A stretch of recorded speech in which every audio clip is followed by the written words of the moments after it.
Jalpaiguri medical college চত্বরে চাঞ্চল্যকর ঘটনা। সদ্যজাত শিশুর কাটা মাথা মুখে করে ঘুরল কুকুর, হাসপাতাল জুড়ে আতঙ্ক। জলপাইগুড়ি মেডিকেল কলেজ ও হাসপাতালের মাদার অ্যান্ড চাইল্ড হাব চত্বরে বুধবার এক মর্মান্তিক ও চাঞ্চল্যকর ঘটনাকে ঘিরে তীব্র উত্তেজনা ছড়িয়ে পড়ে। হাসপাতালের এক পরিত্যক্ত জায়গা থেকে সদ্যজাত শিশুর কাটা মাথা কুকুরের মুখে করে টেনে নিয়ে আসতে দেখা যায় প্রকাশ্যে এলাকায়।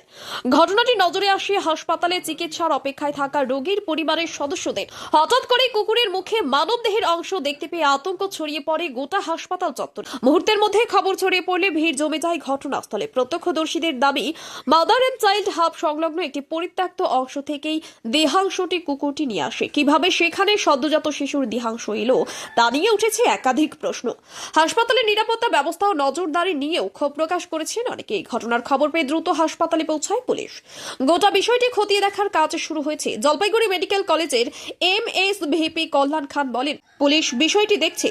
হাসপাতালের সিসি ক্যামেরার ফুটেজ খতিয়ে দেখা হবে। তদন্তের পরেই প্রকৃত ঘটনা জানা যাবে। এই ঘটনাকে কেন্দ্র করে হাসপাতালের নিরাপত্তা, বস্ত্র ব্যবস্থা এবং প্রসূতি বিভাগে নজরদারি নিয়ে নতুন করে প্রশ্ন উঠেছে।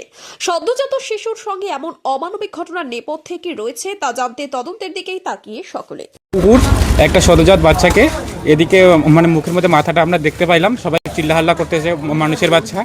তখন আমরা সবাই মিলে কুকুরটাকে ইসে করে বাচ্চাটা ওখানে ফেলাই দিল। তারপর এত বড় একটা সরকারি হসপিটালে যে এরকম একটা ঘটনা হয়ে গেল, সবাই আতঙ্কিত হয়ে আছে। এখন বাচ্চাটা এই যে মাতৃমা গেট থেকে এদিক থেকে আসছে। হ্যাঁ হ্যাঁ, মাতৃমা। বাচ্চাটা তো সদ্যজাত শিশু মনে হচ্ছে। এটা তো এখানে তো বিশেষত সদ্যজাত শিশুই থাকে না। এখানে সদ্যজাত বাচ্চাগুলো অবস্থাটা কি ছিল? শুধু মাথাটা দেখতে পাইলাম আমরা, দেহটা দেখতে পাইলাম না। এখন আমরা এটাই জানতে যাচ্ছি যে দেহটা কোথায় আছে, এটা কার গাফিলতি এরকম হচ্ছে। এই ঘটনাটা ঘটছে? হ্যাঁ, দেহটা শুধু মাথাটা দেখতে পাইলাম আমরা। কোথায় ঘটনাটা ঘটছে? ঘটনা এই মাতৃমা গেট থেকে এদিক থেকে নিয়ে আসলো কুকুরটা। হ্যাঁ হ্যাঁ, মাতৃবাসা। কোন এলাকা এটা? এটা জলপাইগুড়ি হসপিটাল মাতৃমা, এটা সদর হসপিটাল। হ্যাঁ, কুত্তার বাচ্চার মাথা নিয়ে আমি প্রথমে ভাবছি কিছু লুংরা হতে নিয়ে যাচ্ছে, পালাচ্ছিলাম। তারপর ভালো করে লক্ষ্য করে দেখি কি এটা বাচ্চাটা। তারপরে আমি এই যে দাদাদেরকে সবাইকে বললাম কি দাদা দেখো তো কুত্তাটা বাচ্চার মাথা নিয়ে যাচ্ছে, কোথায় থেকে আসলো এটা, কুত্তাটাকে আটকাও এটা ভিডিও করে আমাদেরকে মানে মিডিয়াওয়ালাকে জানাইতে হবে। তারপরে সবাই দৌড়াইছে আমার সাথে সাথে, আর আমিও বাচ্চাটাকে থুয়ে দৌড়াইছি কি এই জিনিসটা কোথায় থেকে আসতে পারে, কেন আমাদেরকে তো জানার দরকার। আজকে আমারও এই হাসপাতালে কি জানি আমাকেও আসতে হয়, তখন কি হয় না হয়, এতগুলো গার্ড আছে, কিভাবে কি হয় না হয়, মানে এখানকার গার্ড। হ্যাঁ, পেশেন্ট আছে, আমার দিদি আছে।